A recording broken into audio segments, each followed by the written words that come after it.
بسم اللہ الرحمن الرحیم۔ السلام علیکم نائنتھ کلاس۔ جیسا کہ آپ کو معلوم ہے کہ ہم نے نیا چیپٹر سٹارٹ کیا ہوا ہے، علم کی فرضیت و فضیلت۔ اس کا آج ہم نے سیکنڈ کوشچن کرنا ہے، حدیث کی روشنی میں علم کا حصول، یعنی علم حاصل کرنے کے بارے میں نبی کریم صلی اللہ علیہ وسلم کے کیا ارشادات ہیں۔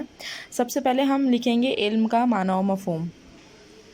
بیٹا علم کے معنی ہے جاننا، پہچاننا، واقف ہونا، آگہی حاصل کرنا، اور اسلام میں محض صرف جاننے کو علم نہیں کہا جاتا بلکہ کسی چیز کی حقیقت کا ادراک علم کہلاتا ہے، ٹھیک ہے۔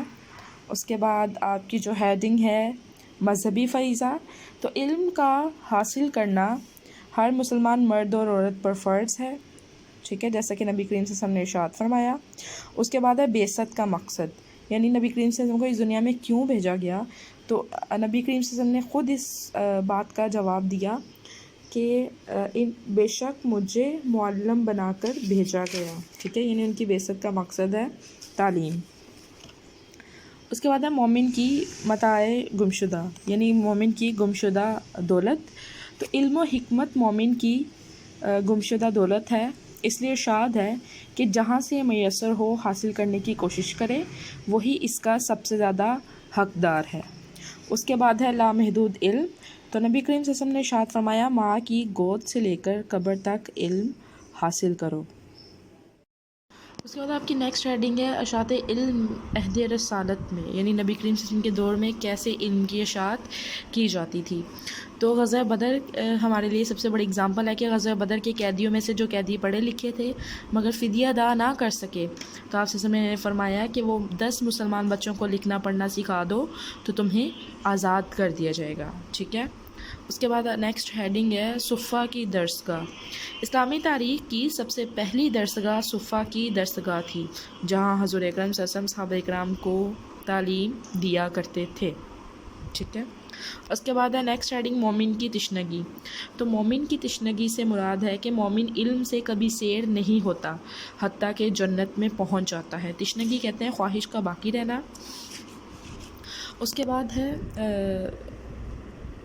انبیاء کے وارث، ٹھیک ہے، تو علماء انبیاء کے وارث ہیں، درہم دینار نہیں بلکہ علم چھوڑ کر جاتے ہیں۔ اس کے بعد ہے بیٹا ہیڈنگ شہادت کا درجہ، جس نے طلب علم میں وفات پائی تو وہ شہید ہو گیا۔ اس کے بعد ہے تبلیغ کی اہمیت، تو نبی کریم صلی اللہ علیہ وسلم نے خطبہ حجۃ الوداع کے موقع پر ارشاد فرمایا تھا کہ مجھ سے ایک آیت بھی سنو تو اسے آگے پہنچا دو، ٹھیک ہے۔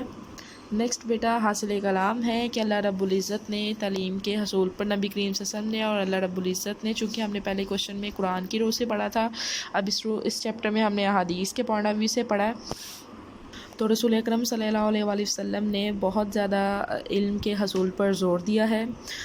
جو آدمی تلاش علم کا راستہ اختیار کرے گا اللہ تعالیٰ اس کے لیے جنت کا راستہ آسان کر دے گا، فرشتے اس کے قدموں تلے پر بچھاتے ہیں، اس کے لیے مغفرت کی دعا کرتے ہیں۔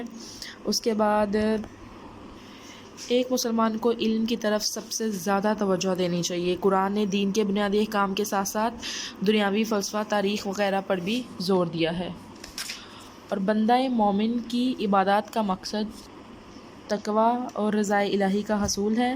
یہ بھی ضرور ہے کہ جو علم حاصل ہوا ہو اسے آگے پھیلایا جائے اور دیے سے دیے کو جلایا جائے۔ بیٹا اس کوشچن کو دیکھ لیجیے گا، ٹھیک ہے، یاد کر لیجیے گا۔ ٹیک کیئر، اللہ حافظ۔